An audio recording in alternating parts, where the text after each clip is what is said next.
Back again. Another episode of A Muslim and an Atheist Breaks Bread. What you saying, Pops? Yeah, I'm good, man. So today we're going to be doing one of our dear friends, Mr. Sadhguru. I come across this because I was lacking severe. Well, I'll say I was lacking motivation. I wasn't lacking motivation. I was just overrun with work. Inspiration. Yeah, I don't even want to say that. I just want to say I was that busy. So doing the things that are on the fringe, you have to stay really motivated to do it. So it's kind of, I seen a video of Sadhguru talking about how to stay motivated all the time. Is it possible to stay motivated all the time? You have to be motivated to do something. No, but this is my point, isn't it? So I always say, I used to ask this question to people: is it motivation or discipline? And it's discipline. Discipline beats motivation every time, because I find when people only work when they're motivated, when times are difficult, they don't do nothing because they lack the motivation. So it's easy to ride the wave of motivation, isn't it? But really, once that's kind of gone, it's, well, have you then got the motivation? But that's when you don't need motivation. That's when you need discipline. So discipline will always outwork motivation, essentially. Yeah? No? I can work with it. Yeah? Alright, so anyway, we're going to watch I think a it's video. a bit of both, really. Sadhguru. Yeah. What do you say? You think it's a bit of both? Yeah, in essence. So we're gonna do Sadhguru, how to stay motivated all the time.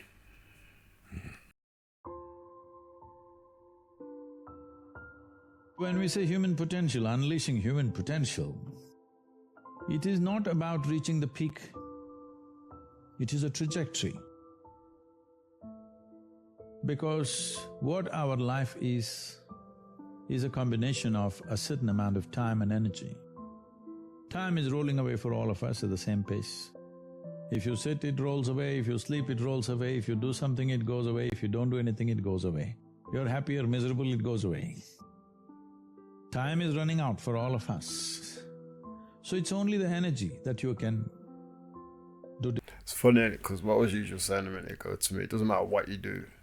Time is relative. Time is still time, isn't it? So it doesn't matter what you do, whether you're a lawyer, a doctor, if you're a bin man, I think essentially you're selling your time. So that's all that you're doing.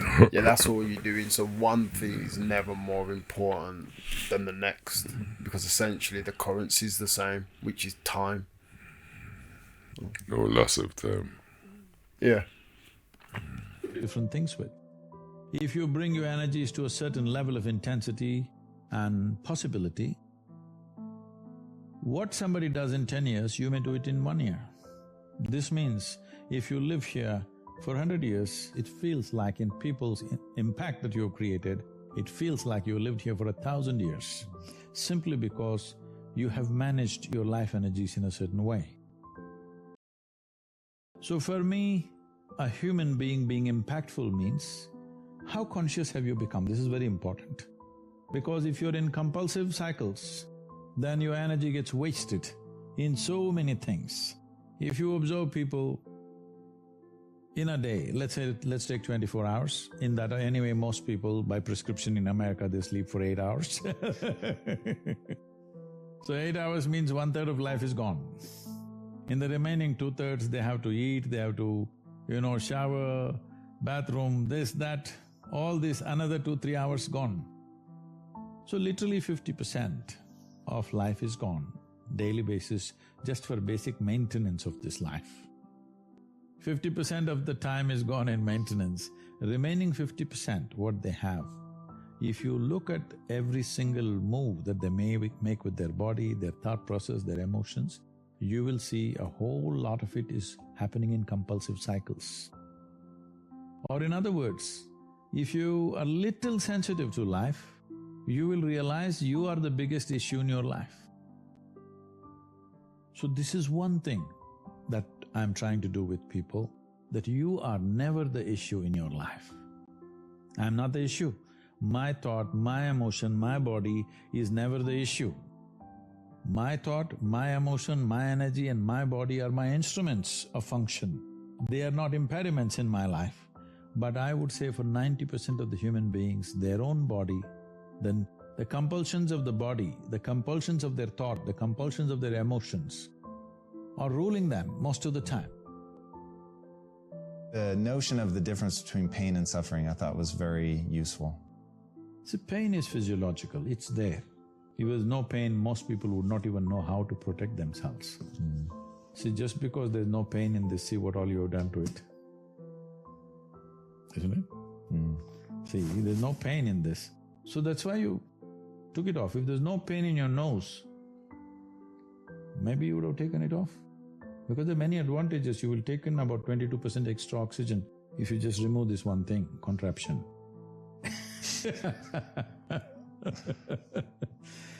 Wherever there is no pain, people are messing with it like crazy, isn't it? They call this hairstyle, they call it so many things. Yeah.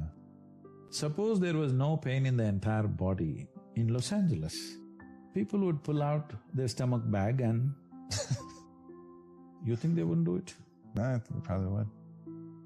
Only pain is helping them to preserve themselves, isn't it? So pain is good. There's no physiological pain. Most people would not know. I hear in United States there's one group, they call themselves something, I forget that word. They're actually cutting their fingers off, their hands off on the video. Whoa. They're posting it online. There's a group like that. Whoa. Can you imagine this? No. In spite of so much pain, if there was no pain, almost everybody would have cut themselves off in the name of fashion, they would have cut themselves into ribbons. Wow. So pain is a good thing physically, because that is your preservation, self-preservation mechanism. But suffering is something that you do in your mind. So pain that happens in your body, you take it in your mind and multiply it 1,000 times or 1,000,000 times depending on how capable you are or how stupid you are, and suffer it 1,000,000 times over. Right now, most human beings are like this. What happened 10 years ago, they can still suffer. What may happen day after tomorrow, they already suffer.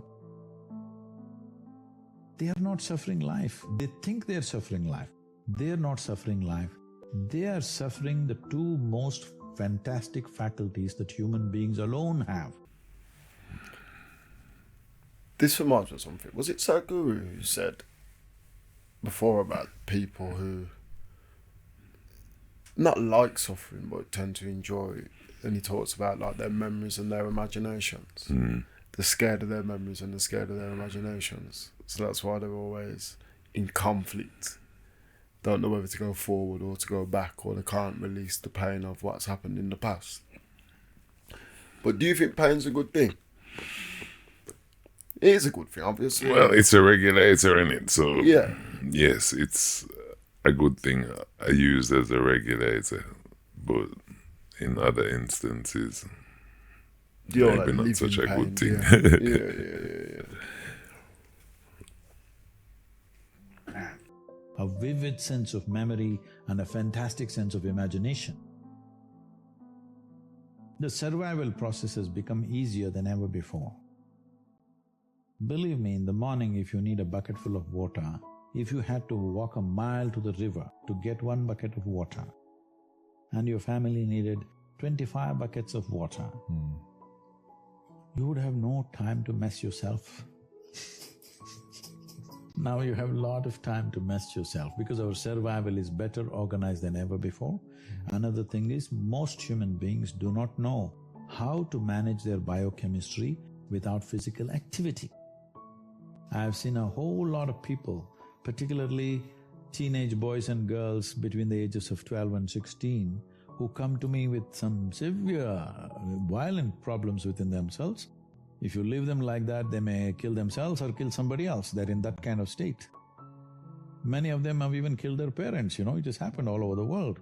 And in 2017, when I came to know that in India, which is not so much suicidal in that sense because there's a huge family support and stuff like that, In spite of that, in 2017, 18,600 children below 18 years of age committed suicide, out of which 7,200 are below 15 years of age. So 12, 13, 14-year-olds who must be bubbling with life. That's a crazy stat. So when you think of children, what, unless it's, you know, they're going through some form of abuse, or, you know, I mean, we look at it, like I said, it's like a privilege thing, ain't it? Or, you know, we're lucky enough to come from households where that I don't know of any abuse that's gone on. So really, there's things like trauma, but even trauma in terms of death or something, you wouldn't expect a child to take that upon themselves, to internalize it, to then have suicidal thoughts. Yeah, they do, though, don't they? Kids, things that you don't attribute to them does apply to them. So parents in bereavement often think about their own grief, but not necessarily the depth of their children's grief. They just, you know, go and play, kind of the attitude to it in a lot of instances, as though it's got nothing to do with you. It's a grown-up thing. Yeah. It's weird because I remember like being in school and there was a girl who committed suicide. Do you know what? People don't even like to say committed suicide. They'll say completed suicide now, but I don't get that because it makes it sound like a video game. Apparently it's meant to be more, you know, PC. But anyway, so she committed suicide. I can remember thinking I must have been about 13 at the time. And I think she was the year below me, so she would have been about 12. Or around them ages anyway. And I'm thinking, like, what could have possessed her to make her commit suicide? And it turned out, like, and she was a pretty girl as well. Pretty girl she was. But other girls in her school bullying her. Probably because she was pretty. But they wanted her to, you know, stepping on her to make themselves feel big. Mm-hmm. But I can remember I was just thinking, like, at that age, really, I think that was the first case that I knew someone that committed suicide, and I was like, what would make them do that? How, like, at that tender age, it's just crazy to me. At that tender age, man, people should just be, shouldn't have a problem in the world, really. But we know the world's not like that, innit? Yeah. Bubbling with life or wanting to take their own lives. Why? Obviously we're doing something fundamentally wrong with the society, isn't it? Yes. Our goals and our stupid ideas of what is success is driving them nuts. Because we are trying to use our children like racehorses. That's interesting. And when you say that as something that represent us, that we've turned into something amazing, or in what way are they like racehorses? See, when you understand life as a race, if you're in a race, what's the objective? You must reach the finish line quick, isn't it? Yes. What is the finish line of your life? Death. There you have it. This may not be a conscious process, but life within you is understanding it like that. When you see, you must understand this, whether you are conscious of it or not, any human being. Right now, if you make yourself miserable, you must understand you are sending a message to every cell in the body that I don't want to live. You might not have articulated it in your head yet, but when you become miserable, you notice suddenly your body seems heavy and it's like, doesn't want to get up from this chair. Have you seen this? Yes. When you're happy, you're willing to bounce at everything and do everything, bend backwards if necessary. Why this is happening is the message has gone to every cell in the body, this guy wants to die. They're all thinking, okay, what can we do to help him? But by then, of course, you recover. So you want to die, you want to live, you want to die, you want to live. The body is getting confused because you must understand this is a very intelligent body. It's taking instructions from you. Every cell in the body has an enormous sense of memory and intelligence. If you keep sending wrong messages, if they act, you're dead. Because you're sending contradictory messages, you're not dead, you're half dead. You can give it any number of exotic names. Essentially, you have turned your intelligence against yourself. This is supposed to work for you, but now you've turned it against yourself, it's working against you. Perception happens to you in 5 different dimensions. Seeing, hearing, smelling, tasting, touching, this is how you're perceiving life. This data has gathered within you. Only because this data has gathered within you, now you're able to walk on a round planet which spins. It's not a small thing. It is not a small thing that you're able to walk on a spinning round ball. Because all this data has gathered through 5 senses, it is not intellectual information, but it is a perceptual information. If this information is not there, you won't be able to walk actually. You will not be able to walk straight. This is what is happening for people when some people lose their memory and things like that. Suddenly they become unstable in their body because some of the data is gotten disconnected with their system. So, this data that you perceive is most important. That's what a child is all the time drinking up everything. You see how the child is looking at everything? Because he wants to drink up as much data as possible, because instinctively he knows without the data, he will not be able to function. So how attentive you are, how attentive your eyes are, how attentive your ears, nose, tongue and touch is, accordingly you have that much, usable information. So why one person is more efficient? Well, you're an athlete. Why one person is able to catch a damn ball, another person can't catch the damn thing? Why is it? Because that level of attention of exactly how that ball will behave, how you can anticipate where it will go, this is not there. Intellectually, suppose you have a PhD in football, you think you can play football? If you have a PhD, no, I think you need to experience it as well. If you just study it only, yeah. No, that is not experience, it's perception. You're watching it out of your keen interest, you're watching exactly how a ball moves. You may not be thinking the physics of it, but you're watching it and perceiving it. Because of that perception, you know something that you cannot know by reading 100 books about it. First of all, people are assuming that anger is happening to them or misery is happening to them. No, this is exactly what I said earlier, maybe I didn't articulate it fully. No, you are creating anger, you're creating misery, you're creating joy, you're creating whatever. All this is happening from within you. But human experience is happening from within us, isn't it? Right. Whether it's love or hate or anger or misery or joy or anything is only happening from within us. Right. The simple question I am asking is, what happens from within you? Should it happen your way or somebody else's way? It should happen your way. Of course, because the world will never happen your way 100%. Because there are so many stakeholders in the world, little bit will happen my way, little bit your way, that is fine. But what happens within me must happen my way. If what happens within me does not happen my way, this is the worst form of slavery, isn't it? Wow.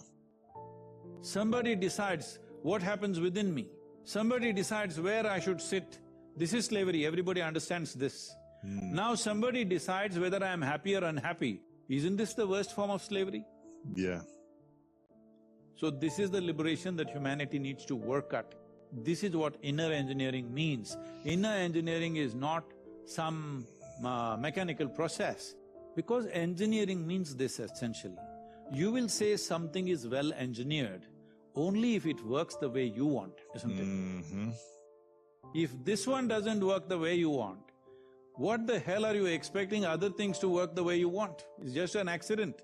When you live accidentally, anxiety is normal. The message was good. I get what you were saying. You're the problem and the solution to your problems. Yeah. Do you know, remind me, Mark? Can you remember that time when I was in Nottingham and I was depressed, and I think you phoned me once. I think I was in bed. Okay. And you was like, can you remember? Can you remember? And you was like, I was like, I'm sick, man. And you was like, what's wrong with you? That you got a cold or whatever? I was like, nah. He's like, what, you broke your leg? Nah. He was like, Get up then. What you gonna do? You're just gonna lie in bed. Lie in bed and feel sick. Hiding. But yeah, I get it as well. Like he says, the motivation thing. Like you can only motivate yourself. I don't know if that.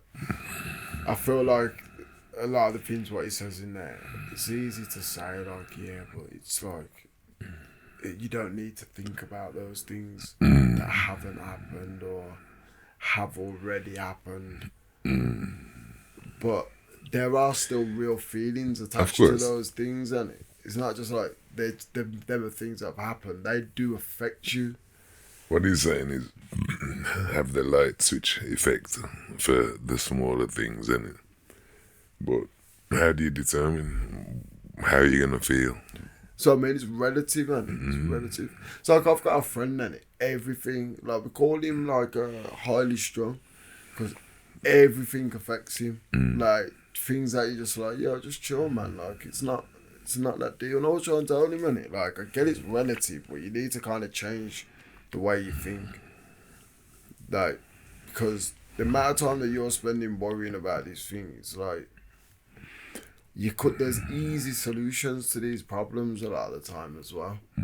So you're spending that much time stressing over it that you're not even really thinking about the solution. So you're living in it now. It's not that. To me, that's the same as getting up in the morning. The easy thing to do is not to get up. You know, you've had your quota. But for some people, they just can't deal with the quota. They gotta have more. It's so sweet, they might have to stop in bed, and as a result, they never get up. Always getting up in the afternoon. Not for any given reason. It's just they've got to have that extra. Yeah. It's not necessary. It's not anything. And that's the same, like I say. People just deal with things different. Motivation. If you ain't motivated about nothing, you get something like, you have a baby, it gives you work by default. You don't have to be motivated. You know, the nappy has to change, the food has to make this. So for some people, that gets them through life. But I think things like that really affect. Okay, so there's someone out. Let's say there's someone I know who's going for a hard time, and he's in bed till like 2:12, whatever, and then. I'm saying to like, how can you stay in bed like till 12, like or whatever time it is, and it's like, but then when I'm trying to like express concern about this person, people are like, yeah, but now it's like he's been getting up and he's been going to work. I'm like, that don't mean anything. He's got to go to work. He has to get up and go to work. So that doesn't mean that just because he's getting up and going to work, like. That don't mean that there's, yeah. Because it's actually when you've got time to sit down and be still.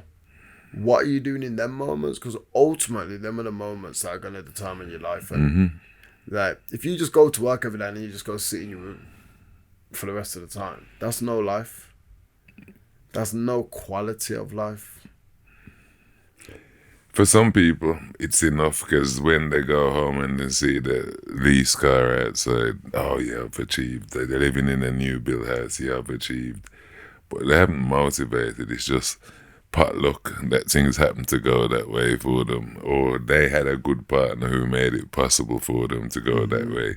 But it's not a motivational thing. They're there to piggyback your ideas, but they never have an idea. But this is what I hate that. That's one of my pet peeves. Someone I know says to me like, nah, like it's good to piggyback off people. I said, no, it's not. That's like the worst thing you can say to someone. Depends who's collecting the check. Yeah, exactly.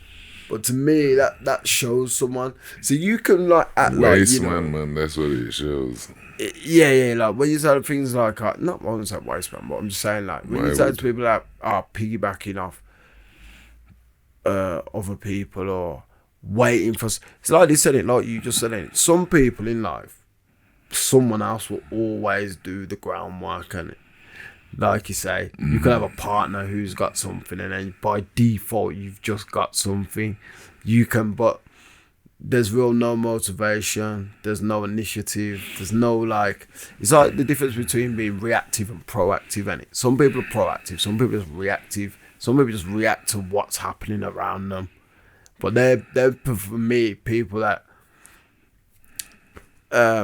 not that they're never gonna have nothing good, because they can by default, like you said, have something good by default, but you can't really say that you made anything yourself. Like, you never done anything. If you just piggyback it off someone's idea, or just jumping on the back of, essentially jumping on the back of the work someone else does and then claiming like you've done the work, to me, isn't the way to go about it. And it doesn't show motivation. That's not a motivated person at all. Thief are thief. So thieves just rob you one way or another, whether it's, academic, educational, financial, or whatever. So there are a bunch of people in this world who are content to sit down and take everything you've got. Doesn't matter what it is, physical, mental, educational. They'll absorb you, suck you in, spit you up and onto the next person. That's how they do their thing. Then you have the creatives, who a guy will take the time to paint a picture. It's never going to be the best picture, but he took the time to paint one and maybe 20, and then they start selling. Not because it's had to sell, but they're there and there. It's a product. Whereas that thieving person is not ever going to take that brush and rub it on the paper. They're always going to be waiting for when they see you start making it. They're stepping in as a support, as a friend, as a something, but they're never going to be the one with the brush and the idea and say, I've done 10 pictures. Yeah, I mean, it's weird, isn't it? Because, like, obviously, it's weird because in the same breath you could say that no one really has an original idea in it. You have to have inspiration from someone or somewhere. Like, that inspiration comes from all of us, from probably seeing something and being like, ooh. That's called real life, though, isn't it? Yeah, but in terms of when we talk about, it's like I said to people, are you motivated? I said it earlier in the thing. Most people I know have no real motivation. They don't have motivation to get in the trenches. Like, they want to be like, yeah, but it's your mindset, man. Some people have different mindsets. Some people need to be told what to do, and other people can just get up and do it, essentially. It's just kind of like, when I wake up in the morning, I'm thinking about what I've got to do today. Like, X, Y, Z, Z, bang, I'm on it. Like, I don't need no one to call me or to tell me to go, yo. Don't get me wrong, we all forget things, and we all need, like, people can go, yeah, but that's not the same as the other person is just sleeping in bed till 2 o'clock. They're not trying to think of anything to do. They're just not doing anything until, they'll all be home at 5. They'll probably get up when everybody comes home from work and does all day kind of thing. It's just different, but yeah, they will come to work diligently at 9 o'clock and do what you tell them, stick this stamp on all these envelopes. That's it. They do their job and that's it. That's as far as it goes for them. I guess it's like what you said earlier, and at the end of the day, it's time, and that's their time. If that's how they want to spend their time, then that's up to them. It only bothers me when it affects you. Like, I don't really, it's like what people say to me, like, everyone says to me, should you, like, you own your own business. Like, how do you own your business? And the first one said to me, I said, first of all, not everyone should own their own business. Some people just have a job. It's good to have a job. Want to come and work for 5, you. Yeah, if you got 9 to 5, have a 9 to 5, bro. There's nothing wrong in that.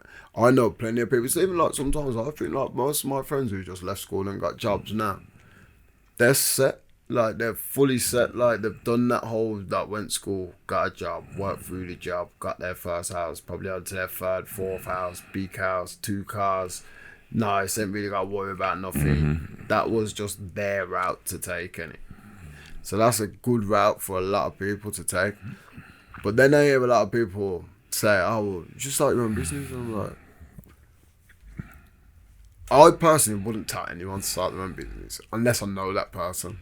Because like I said to you, I know it's easy when things are going well for people to go, yeah, you should start your own business. It's like this, it's like that. Because they're motivated. But what I'm saying to you is, like, Are you motivated when the chips are down? Are you going to be able to, like, in 3 months, 4 months, not get a paycheck, or just get a paycheck that's covering your bills, to really still be getting up at 6 a.m, working them 12 hours to make sure that, you know, tomorrow's not as hard as it was today, or next month's not as hard as this month? That's what I call, like, discipline and motivation. But are you motivated? Are you that person? Do you have that in you to do that? Because I don't think a lot of people do. And I think they've figured that out. Like, they feel like, yeah, I've got this great idea, ride the wave, it gets a bit of a buzz, then when it goes quiet, they're stuck. Because what they realise is they're not industrious, they're not, I don't say hustlers because I hate the word, but you're not really a hustler. You probably bucked up on a few things that someone else was doing and made some money off it, but it's not a hustle.